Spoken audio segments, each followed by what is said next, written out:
हुण आप जी के सामने एक शब्द ਅਤੇ आनंद साहब जी की सेवा जो है वो साढ़े बहुत ही मानत सत्कारयोग भाई जसप्रीत सिंह जी शाहजहाँपुर वाले कोशिश करेंगे इतनी सेवा प्रवान करनी जी। वाहिगुरू जी का खालसा वाहिगुरू जी की फतेह। सारी संगत एक बार फिर प्यार विचार को वाहिगुरू जी का खालसा वाहिगुरू जी की फतेह। जितनी संगत बाहर है सारे बेनती आप जी अंदर आ जाओ। लंगर आप छक लिया वे और आत्मक खुराक ले लीए। बहुत घट टाइम है क्योंकि दास की ट्रेन है तो दिमाग फिर उधर सी 11:15 बजे ट्रेन है। साढ़ा टाइम भावें 10 बजे का सी 10:30 हो गए तो गुरु साहब की कृपा कर हुण जितना भी समा में सिर्फ 15 मिनट आप जी के चरणों में हाजिरी करांगे उतनी आप जी प्रवान कर लियो। उस तरह आप 10 बजे बैठना सी आप टाइम नाल आ भी गए सी तो जिवें भी चलो गुरु साहब की जितनी सेवा लैन क्योंकि 11:15 साडी ट्रेन है तो तकरीबन 15-20 मिनट पहले तो निकलना पड़ेगा सानू। बड़े प्यार में एक छोटा सा शब्द आप जी पढ़ियो तो अगर विचार हो सकी तो करांगे नहीं तो आनंद साहब पढ़ देंगे क्योंकि 15-20 मिनट की हाजिरी पढ़नी आप जी के चरणों में। तो मैं थोड़ा तेज बोल जावा तो आप जी मैंने माफ़ी दे लेनी क्योंकि कई बार फिर दिमाग दूसरे पास चले जाता है जिवें ट्रेन वाले पासे तो फिर बंदा अपनी एकाग्रता वो फिर गुरु साहब की कृपा कर बना के सारी सेवा लेना है। परमेश्वरी का थान पोथी परमेश्वरी का थान परमेश्वरी का थान पोथी परमेश्वरी का थान परमेश्वरी का थान पोथी परमेश्वरी का परमेश्वरी का थान पोथी परमेश्वरी का थान साध संग गावे गुण गोविंद साध संग गावे गुण गोविंद पूरन ब्रह्म ज्ञान पूरन ब्रह्म ज्ञान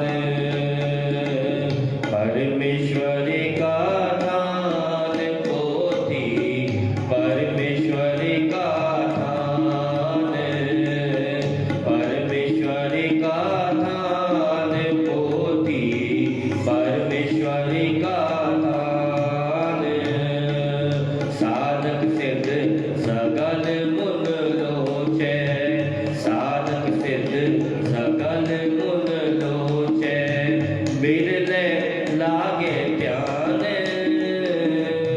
बिरले लागे ध्यान जिसे कृपा होए मेरा स्वामी जिसे कृपा होए मेरा स्वामी पूर्णता को काम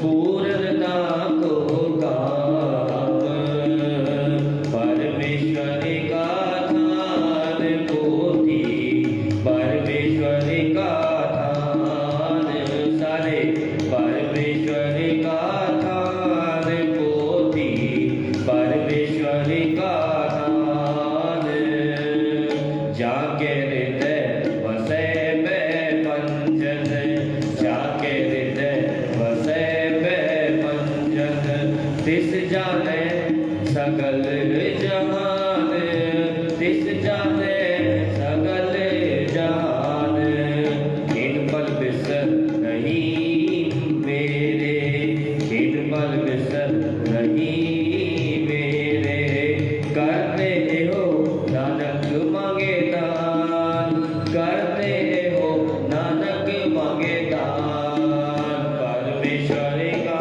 थान पोथी परमेश्वरी का थान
जल्दी पढ़ देता सारा इकट्ठा ही कि गुरु साहब जी चलो छोटा सा जिक्र भी तुहाडे चरणों में रख दें, क्योंकि हर तरीके का श्रोता बैठा होता है, कोई कीर्तन सुनने वाला, कोई सिमरन करने वाला, कोई कथा सुनने वाला। तो मैं छोटी सी बेनती तुहाडे चरणों में रख रहा 5-7 मिनट बड़े ध्यान नाल आप जी सुनना। जिवें आप सारे ने हेमकुंट साहिब जी के दर्शन किए होंगे, बहुत सारी संगत ने, तो एक दिल्ली का जत्था किवें में पोथी परमेश्वर का थान, परमेश्वर थान कहते हैं, जिवें आप देखते हो ना घर थान कहते हैं, ये परमेश्वर का घर है गुरु ग्रंथ साहिब जी जिन्हों का असं गुरियाई गुरुपुरब मना रहे हैं। एक दिल्ली का जत्था वो हेमकुंट साहिब दर्शन करने लिए गया। जब दर्शन करने जा रहे थे तो आप जी देखते हो जोशीमठ भी आता है, होर बहुत सारे पहाड़ी इलाके आते हैं, गोविंद घाट, गोविंद धाम। तो जो वो जोशीमठ पहुंचे ना, तो जोशीमठ बहुत बड़ा जाम, पहाड़ी इलाका में बहुत बड़ा जाम लग गया, तकरीबन 8, 10, 12 किलोमीटर बड़ा, तो तकरीबन 2-2, 3-3 घंटे गड्डियां तो हिलन ही ना, कितना बड़ा ट्रैफिक। ਹੁਣ ਉਹਨਾਂ ਨੂੰ ਪਤਾ ਲੱਗ ਗਿਆ ਕਿ 2 ਘੰਟੇ ਦਾ ਟ੍ਰੈਫਿਕ ਹੈ और ਅਸੀਂ 2 ਘੰਟੇ ਗੱਡੀ ਦੇ ਅੰਦਰ ਕੀ ਕਰੀਏ। ਉਹ ਗੱਡੀ ਤੋਂ ਬਾਹਰ ਨਿਕਲੇ, बड़े ध्यान ਨਾਲ सुनना आप जी किवें थान है पोथी परमेश्वर का। गड्डी तो बाहर निकले, गड्डी तो बाहर निकल के सामने जब उन्होंने देखा तो एक गुफा सी, उस गुफा के अंदरों कुछ आवाज आ रही सी। वो आवाज किस चीज की सी? कोई अंदरों गुरमुख वाहिगुरु वाहिगुरु वाहिगुरु ये जाप कर रहा है, गुरमंत्र का अभ्यास कर रहे थे। गुफा के अंदर बैठ के उन्होंने जो जत्था दिल्ली तो गया सी उन्होंने को रिया नहीं गया, वो अंदर चले गए गुफा के अंदर जाके की देखते हैं एक गुरमुख रूह बैठी हुई है और नाम का अभ्यास कर रही है। थोड़ी देर उन्होंने को बैठने के बाद उन्होंने नेत्र खुले, जो गुरमुख रूह बैठी सी वो गुरमुख रूह आपस में जब गल्लां शुरू हुई ना उस जत्थे की और उस गुरमुख रूह की जो गुफा के अंदर बैठी सी, ते आपस में गल्लां करते करते कहते आप जी कितों? कहते मैं दिल्ली तो। उन्होंने जो सामने बैठे हुए सी गुफा के अंदर वाहिगुरु वाहिगुरु जप रहे थे, उन्होंने बड़ी बाणी कट सी, कदे कोई शब्द बोलन, कदे कोई शब्द बोलन, कदे कोई शब्द बोलन, कदे कोई बाणी कट सी।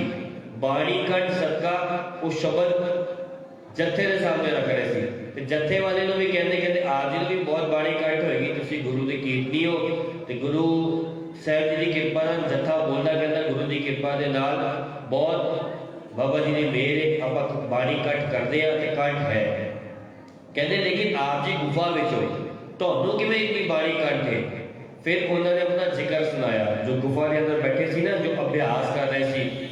कहते आज तो कुछ समय पहले मैं गुरु ग्रंथ साहिब जी का पाठ करता सी, मैं पाठी सी, बड़े ध्यान नाल सुनना किवें परमेश्वर का थान है। कहते मैं पाठ करता सी, मैं पाठी सी। कहते मैं एक पिंड में गुरुद्वारा सी, उत्थे दा ज्ञानी, उत्थे दा पाठी, ते एक विआह आया साडे पिंड विच, ते ओ विआह जो परिवार से उन्होंने कहा कि बाबा जी सिंह साहब जी आप जी हफ्ता साडे कोल ले लो, ये माया ले लो, अपने नाल भावें 2 पाठी लगा लो, भावें 3 पाठी लगा लो, असीं खंड पाठ नहीं कराना, असीं सहज पाठ कराना है। आप जी जो है हफ्ते के अंदर सहज पाठ का भोग पाओ, क्योंकि साडे घर बच्चे का आनंद कारज है। कहते मेरे अंदर लालच आ गया, जो वाहिगुरु वाहिगुरु जाप कर रहे थे ना, वो अपना जिक्र सुना रहे थे और जत्थे वाले लोग कहते मेरे अंदर एक लालच आ गया, मैं सारी माया अपने कोल ही रख ला, क्यों मैं दूजा पाठी या तीजा पाठी करना, कला मैं आप ही पाठ कर लगा, कोई अखंड पाठ तो है नहीं, सहज पाठ है, सहजे सहजे किया जाता, रोज मैं 200 भी आम करागा तो 7 दिन मैं भोग पा दूंगा। तो उन्होंने अंदर एक लालच आ गया, माया का लालच। जदों लालच आया कहते हुण 6 दिन बीत गए, 6 दिन तकरीबन 1000 या 1100 अंग हुए, अजे 300 अंग बाकी ने पाठ पूरा होने समाप्ति होने। फिर कहते मेरे को परिवार के मुखी आए, वो आके कहते ज्ञानी जी पाठी जी भोग तैयार है, कल समाप्ति करनी, कितना पाठ रह गया? तो कहते मैं झूठ बोल दिता। बड़े ध्यान नाल सुनना किवें पोथी परमेश्वर का थान है। कहते मैं झूठ बोल दिता, मैं क्या बस हाँ 100 अंग रह गए थे, रहते 300 अंग सी। कहते मैं झूठ बोलता 100 अंग रह गए थे, 200 अंग मैं पढ़े ही नहीं, बिना पढ़े अगे बढ़ा दिता गुरु ग्रंथ साहिब जी का पाठ 200 अंग का नागा पा दिता। कहते मैनू उस समय माया का लालच इतना प्रभावित, इतना मेरे सिर से चढ़ गया सी माया का लालच कि मैं एवं नहीं देखिया कि मैं गुरु ग्रंथ साहिब जी की बाणी बिना पढ़े अंग पलटा रहा और झूठ बोल रहा, पर यह हकीकत है। उसके बाद की होया, कहते मैं अगले दिन ना भोग पाई था ते परिवार वालों भी कहता कि हाँ जी भोग पै गया, ਉਹਦੇ ਵਿੱਚ 200 ਅੰਗ ने पाठ नहीं किया। ਹੁਣ कहते बस एक दिन बीतन की देर से एक दिन बाद मेरे हत्था पैरों में कोड़ होना शुरू हो गया। सारे आखो वाहिगुरू, ये हकीकत है, हकीकत किवें पोथी परमेश्वर का ठान है, ये रब है हाजर नाजर। अगर मनो तो बाबा नंद सिंह जी कहते सी प्यार में, कहते मेरी रसना सड़ जाए कोई ऐ कहे कि ये स्याही है, मेरी रसना सड़ जाए कोई कहे जिल्द है, कहते मेरी अखा को देखो तो एक गुर अर्जन है जिसका एक एक अखर नेत्र है, आप रब है, आप परमेश्वर है। इवें थोड़ा बाबा जी ने कह दिया पोथी परमेश्वर का ठान।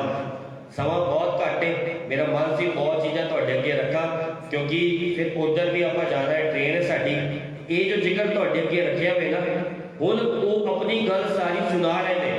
कहते मैनू कोड़ होना शुरू हो गया, फिर मैनू हस्पताल में भर्ती किया गया ते एक गुरमुख आत्मा उस शहर में उस पिंड में रहती सी। सारे मेरा पता करन आ रहे सी क्योंकि मैनू हर कोई जानता सी ते कहंदे तुहाडे नाल बड़ा माड़ा होया, तुहाडे नाल बड़ा माड़ा होया, तुसीं गुरु घर दे वजीर सेवा करदे हो, तुहाडे नाल कोड़ ऐसा नहीं होना चाहिए सी। ते कहंदे मैं सबनों ना कुछ भी नहीं बोलिया, मैनू अपने अंदर महसूस सी कि मैं कमी है, मैं गलती की है कि 200 अंग बिना पढ़े पलटाए ने, झूठ बोलिया है। कहंदे गुरमुख आत्मा मेरे को आई ते कहंदे मेरे को रिया नहीं गया, मैं फिर झूठ नहीं बोलिया, मैं उस गुरमुख आत्मा ने अगे बिल्कुल सच बोल देता कि बाबा जी मैं अज तक ते किसी को बोलिया नहीं कि मैं 200 अंग नहीं पढ़े, लेकिन मैं तुहाडे अगे क्योंकि तुसीं गुरु दे प्यार वाले हो, तुसीं गुरु दे नेड़े हो, ते मैं तुहानूं दसदा कि जदों पाठ रखिया गया सी आनंद कारज सी ते फिर उन्होंने मैनू माया दी सी। उन्होंने मैनू कहा सी 2-3 पाठी रख के तुसीं सहज पाठ का पूरा भोग पवाओ ते बाबा जी मेरे अंदर लालच आ गया, मैं उस लालच बस 200 अंग नहीं पढ़े और मैनू मालूम है ये जो मैनू कोड़ होया कि 200 अंग ना पढ़न करके होया, झूठ बोलन करके होया, माया दा लालच बस होया वे। ते हुण वो वीर रसी च आ गया, वो जो गुरमुख सी वो वीर रसी च आ गए जो हॉस्पिटल उन्होंने पता लैन आए ते कहंदे तेनू शर्म नहीं आई, अखा लाल, कहते तेन शर्म नहीं आई कि तू बिना पढ़े गुरु ग्रंथ साहिब जी ने जो अंग ने 200 को पलटा देते। कहते बाबा जी मेरे को गलती हो गई, हुण मैनू तुसीं किरपा करो मैं किवें भुल बख्शावां। कहते सब तो पहली हिदायत है तू अपने अंदर लै गया कि अज तू कदे भी ताबिया ते नहीं बैठेगा, ये पहली हिदायत है। जिथे ग्रंथी सिंह बैठे होंगे ना उन्होंने ताबिया कहते कदे भी तू ताबिया ते नहीं बैठेगा, तां जो तेनों पूरी जिंदगी याद है कि तुमने कितनी वड्डी भुल की है, कितनी वड्डी गलती की है। एक दूसरा कहते आज तू रोज 5 सुखमनी साहिब जी के पाठ करेगा, पाठ करने के बाद अरदास करेगा कि बाबा जी आप जी कृपा करो, मेरे को जाने अनजाने बस गलती हो गई, भूल हो गई, आप जी बख्शन हारो बख्श दो। तो कहते फिर मैं वो नेम भी शुरू करता और मैं ताबिया से बैठना भी ताबिया से बैठना भी छड़ देता। कहते मैं अभ्यास करता सी, सहज पढ़ता, इस करके मैनू बाणी कंठ है।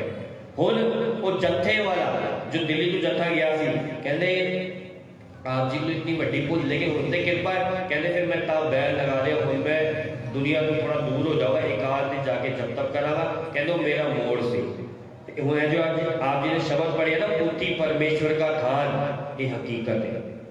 अगर ये गुरु ग्रंथ साहिब जी महाराज तुसी देखो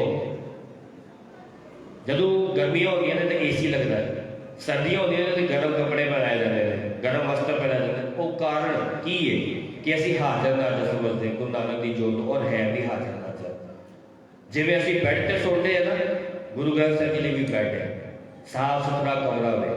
तुसी देखो जितने भी ग्रंथ ने सारे सत्कारयोग ने, लेकिन कोई भी ऐसा ग्रंथ नहीं है जो एक जगह तो दूसरी जगह लेके जाना जाए। जो जाया जाता है तो 5 सिंह जरूरी होंगे ने, जब एक जगह तो दूसरी जगह गुरु ग्रंथ साहिब जी जाते हैं तो 5 सिंह लाजमी होने चाहिए ने। नहीं तो यह नहीं कि गुरु ग्रंथ साहिब जी को कला लिया तो किधरे भी लै गए, नहीं। बाकी ग्रंथ विच छोटा हो सकते हैं, वो ग्रंथ ने गुरु नहीं ने, आप गुरु है। ਸਤਕਾਰ ਵਜੋਂ ਅੱਗੇ ਜਲ ਛਿੜਕਿਆ ਜਾਂਦਾ, ਕਿਸੇ ਗ੍ਰੰਥ ਦੇ ਅੱਗੇ ਨਹੀਂ ਛਿੜਕਿਆ ਜਾਂਦਾ। ਸਤਕਾਰ ਵਜੋਂ ਚੌੜ ਸਾਹਿਬ ਕੀਤੀ ਜਾਂਦੀ, ਕਿਸੇ ਗ੍ਰੰਥ ਦੇ ਉੱਪਰ ਨਹੀਂ ਕੀਤੀ ਜਾਂਦੀ। ਸਤਕਾਰ ਵਜੋਂ ਚੰਦੋਆ ਸਾਹਿਬ ਲਗਾਇਆ ਜਾਂਦਾ, ਕਿਸੇ ਗ੍ਰੰਥ ਦੇ ਉੱਪਰ नहीं लगाया जाता। क्यों? हाजर नाजर नहीं गुरु ग्रंथ साहिब जी, पोथी परमेश्वर का था। इस करके ਅਸੀਂ अपनी सारे जितने बैठे भावना बनाइए, साड़ी भावना ऐसी होनी चाहिए कि ये गुरु नानक का आप रूप है, गुरु नानक देव जी आप बैठे हैं।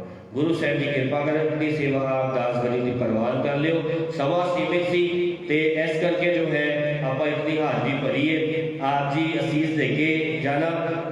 जितने भी दीवान गुरु साहब जी की कृपा नाल बाबा जी ने जबलपुर की सारी संगत की असीसा दित्तियां ते चरण धूड़ी बख्शी आप सारे ने अपनी।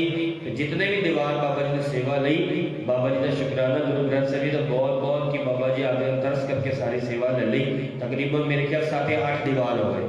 ਅਸੀਂ ਆਏ ਸੀ 3 दीवान ਲਈ ਤੇ जबलपुर वाले जसप्रीत भी जी उन्होंने फिर नाल लगा के 7-8 दीवान, और उन्होंने भी शुकराना वे सारी इतनी की कमेटी भाई सुरिंदर सिंह जी प्रधान जी सकत्तर जी सब का शुकराना ते सारी कमेटी का भी और सारी संगत का भी शुकराना है। हुण दसा वालों समाप्ति है ते बड़े प्यार में आके सीस दे के जाओ। ये जो माया आपने रखी है वो गुरु की कृपा के नाल भाई साहब जी भाई गुरु इकबाल सिंह जी उन्होंने सीसा के नाल सारी सेवा में वरती जाती है।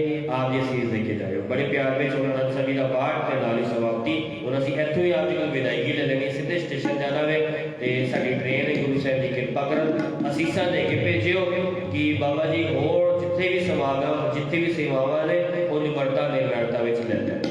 भाई साहब जी वालों यूपी विच यूनिट चल रही बीबी कॉलेज गुरबत सेवक जत्था ते वक्री वक्री सेवावां चलदियां ने, जत्था करदा वे ते बाबा जी निमरता निमरता भी सारी सेवा ले लैण। इस वीर का भी बहुत बहुत शुकराना वे, इन्हों भी बाबा जी चढ़दी कला बख्शे तुहाडे शहर का वे। इन्हें पूरा सानू साथ दिता तबले ते, क्योंकि जसप्रीत जी ने कहा सी आप जी अपने मैंबर घट लैके आओ, इस करके कि चलो संगत की माया को बचा दईए ते ये वीर ने पूरा साथ दिता। इहदा भी शुकराना। इहदे लई भी तुसीं अरदास करो बाबा जी इन्हों भी चढ़दी कला बख्शण। हुण आप जी साहब जी का पाठ करो ते समाप्ति। राम कली महला तीजा नर एक ओंकार सतगुर प्रसाद अनंत पिया मेरी माए सतगुरु मैं पाया सतगुर दा पाया सहज सेंधी मन वजिया वधाइया राग रतन परवार करिया शब्द गावे आई जब दोत गावो हरि केरा मन जनी वसाया कहे नानक आनंद होआ सतगुरु मैं पाया हे मन मेरे दूसरा रहो हर नाल रहो तू मन मेरे अंगीकारो करे तेरा दास सवार चौदा गला समरथ स्वामी सो क्यों मनो विसारे कहे नानक मन मेरे सदा रहो हर नाले साचे साहेबा क्या नहीं करते रे करता तेरे सब कुछ है जिस दे सो पावे सदा से सलाह तेरी नाम बसावे नानक के मन उसिया बाजे शब्द करे रे कहे नानक सच्चे साहेब क्या नहीं करते साचा नाम मेरा आधार लो साच नाम आधार मेरा जिन भूखा सब गवाइया कर साथ सुमन आय से इच्छा सब पूजा सदा कुर्बान किताब बिट्टो जिंदी है बड़ी आइया कहे नानक सुनो संतोष बंदरो पे हरो साचा नाम मेरा आधार वाजे पंच वंदित कर सवागे शब्द वन करला जग तारिया बाज तो तुल वासे कीते का घटक मारिया तुल करम पाया तुझे को से नाम के लागे कहे नानक ऐसे हो आते कर अनहरवाद धन सुनो बड़ भागी हो सगल मनोरथ पूरे पार ब्रह्म पाया उतरे सगल विसूरे दुख रोग संताप उतरे सुनी सच्ची बाणी संत साधन पे सर से पूरे गुरते जानी सुनते पूरी कहते सतगुर आवर पूरे फिर मत नानक चरण लागे बाजे अनहर पूरे श्लोक और गुरु पाणी पिता माता नंद महंत दिवस रात दाई लाया खेले सगल जगत चंगिया पुरी आइया बाजे धर्म हदूरे करनी आपो आपनी के नेड़े के दूर जिन्नी नाम पे आया गए संकर काल नानक ते हो पूजले केती छुट्टी नाल बोलो वाहिगुरू जी का खालसा वाहिगुरू जी की फतेह फतेह वाहिगुरू जी का खालसा वाहिगुरू जी की फतेह। सारे गज बज के असीस देना फतेह दे कुछ फिर एक बार आपको